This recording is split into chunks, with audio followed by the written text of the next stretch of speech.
Good evening to you both, and let's begin with some parting words from the Speaker of the Legislature ahead of a surprise departure.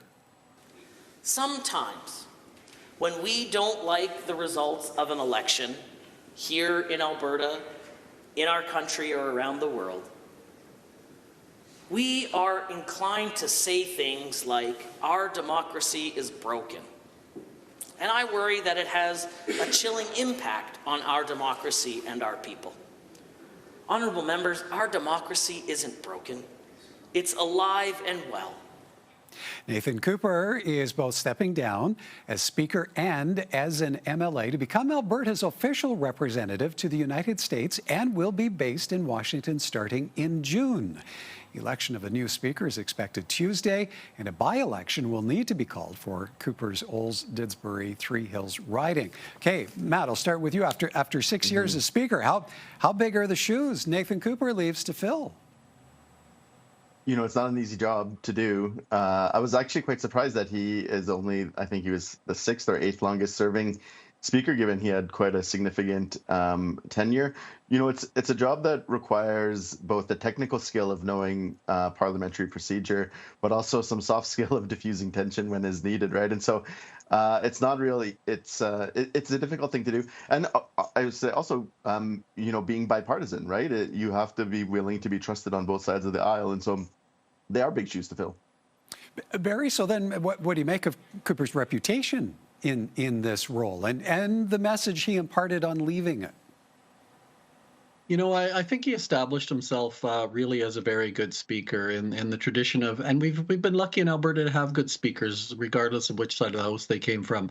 So I think he imparted that bipartisanship. I think he, for the most part, I think he made good rulings on the legislative floor, and I think he earned the respect over that 6-year term from both sides of the house. So I think Nathan deserves some thanks and some accolades for a job well done. Yeah, and I think it's safe to say that the accolades have been coming from both sides of the aisle. Now, Matt, what do you make of Nathan Cooper in terms of diplomacy, being a fit for Alberta's DC envoy? Yeah, you know, he's getting high praise, right, from many people. You know, I think in particular I was struck by, you know, former NDP cabinet members who came and, you know, say that he'll be great for the job. You know, and so it's also, you know, again, you know, kind of the speaker has to have that, like, you know, both sides of your brain operating in terms of like very technical, but then also the softer skills in terms of that emotional intelligence to, you know, to read the room, those sorts of things. And so I can imagine all of that is going to be well suited to be a diplomat.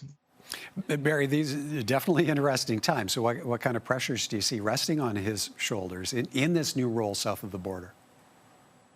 Well, as Matthew said, I think he's got a good combination of skills to deal with the current situation. You know, we know the public side of dealing with the Trump administration can be difficult at times, as we witnessed here on Tuesday. But I think Nathan's well suited. He's seen the combat in the legislature, which can get very emotional and kind of over the top, and he's managed to keep a lid on that. I think the other thing that Nathan brings is that he, you know, his statements about democracy working and that you know, we have a job to support it. I think that is a good value that he carries with him, and I think he'll serve Alberta and ultimately Canada well doing that role. So I'm looking forward to his tenure, and I think he's going to be a good ambassador for Alberta and Washington. Matt, Naheed Nenshi has been waiting since the start of the year for a by-election to be called in Edmonton Strathcona, where he'll run for a seat. Mm-hmm. And now with Nathan Cooper's resignation, that will bring the by-election count to 3. How much pressure does that now put on the Premier to trigger those votes? Well, you know, clearly the read of the room is that she's prevented a by-election in Edmonton Strathcona to prevent Nenshi from joining the House and potentially proving himself, giving himself sound clips to use in a future election. And so, you know, she has mentioned that she is ready to call an election. But I think the bigger concern for her is not whether Nenshi gets in the House or not, but now being only 2 members away with Nathan Cooper's resignation from not having a majority anymore, right? Or from being on, the slimmest count of the majority, right? And so, if there's any more dissension, if someone has to leave or, unfortunately, passes away, these sorts of things, it's getting very, very tight for the party to remain in a majority position. Barry, how do you see a trio of by-elections playing out at some point, say through the summer? What kind of political climate might that result in?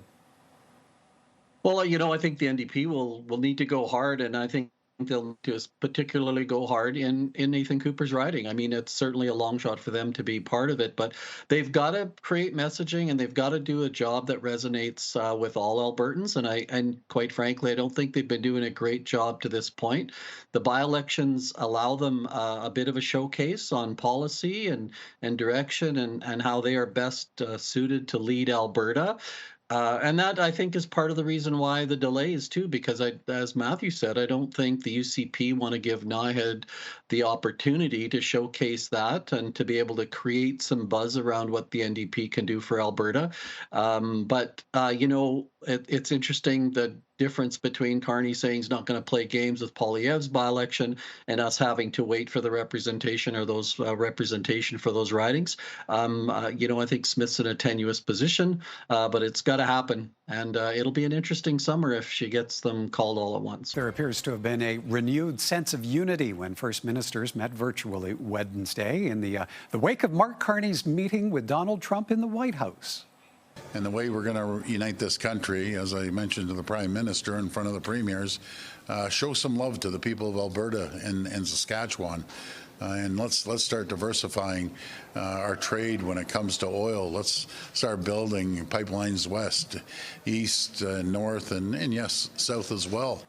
Well, talk of Alberta and separation wasn't brought up in the call between the PM and the Premiers. Ontario's Doug Ford says Mark Carney did ask for lists of priorities on large national infrastructure projects. Their next meeting will be held in Saskatchewan, June 2nd, with the PM attending in person. That is just 2 weeks before the G7 summit here in Alberta. Barry, a day after some sharp comments about all the separation talk in Alberta, what do you take away from the change in tone from Ontario's Doug Ford and maybe what it says about the state of Team Canada? Well, I think it's a positive start. I think everybody around that table seems to recognize that kind of Premier Smith's talk of separation and referendum and stuff is political noise for home. It doesn't seem to be crossing over into the federal table and that table of premiers, which is a good sign for Alberta. And Premier Ford coming out and saying that Canada has to be considerate of the resource requirements, the economic requirements of the Western provinces is a good positive step forward. I think Prime Minister Carney's indicated that. So I think the meeting coming up in June could be a very positive one for the Federation. Matt, Danielle Smith's comments in the wake of this First Minister's meeting was that she's pleased by the tone of the discussion. She's expecting meaningful action from the PM and his new government. How different is that from maybe what Albertans are reading from some of the columnists here in this province? Yeah, very, very different, right?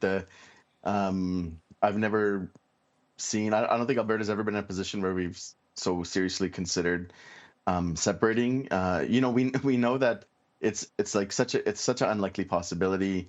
There's humongous issues, and in particular the issue of First Nation people and treaty rights in Alberta, and so I'm not concerned about Alberta separating, but the concern is not from a legal standpoint. The concern is from a political standpoint of it speaks to a deeply divided province, right? And so it is good. The meeting in Saskatchewan sends the right message, right? It's symbolic, and symbols only go so far, but they also matter in that they give people a sense of what they're publicly committed to, and then they allow people to hold those others accountable for their the symbols that they've held onto, their public commitments, right?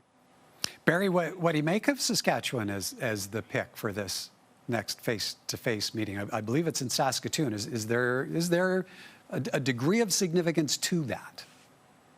Yeah, I think Matthew pointed it out that sometimes symbolism and the public stance or the public picture that you paint is important. While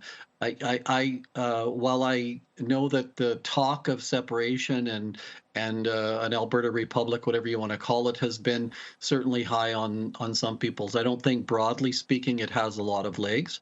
But these types of outreaches do speak to the people that have still have a frustration with Ottawa, still have a frustration with what they see as Ottawa standing in the way of the ambitions and progress in Western Canada.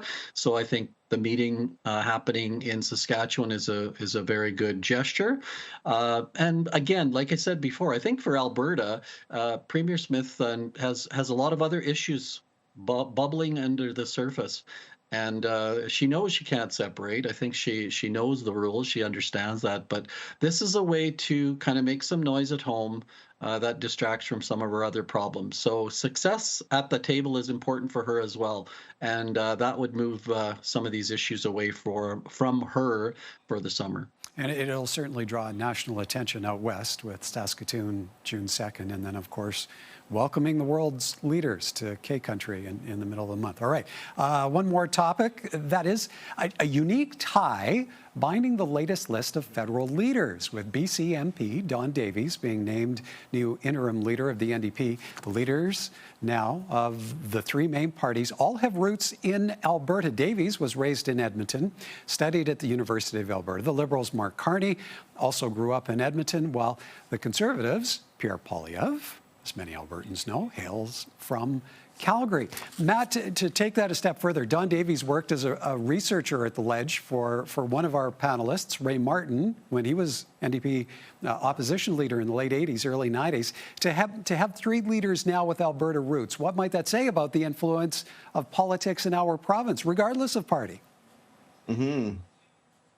Well, I think some of the things that just come to mind off the top of my head is, one, it shows that there's a diversity of political opinions in Alberta because, people are representing all parties.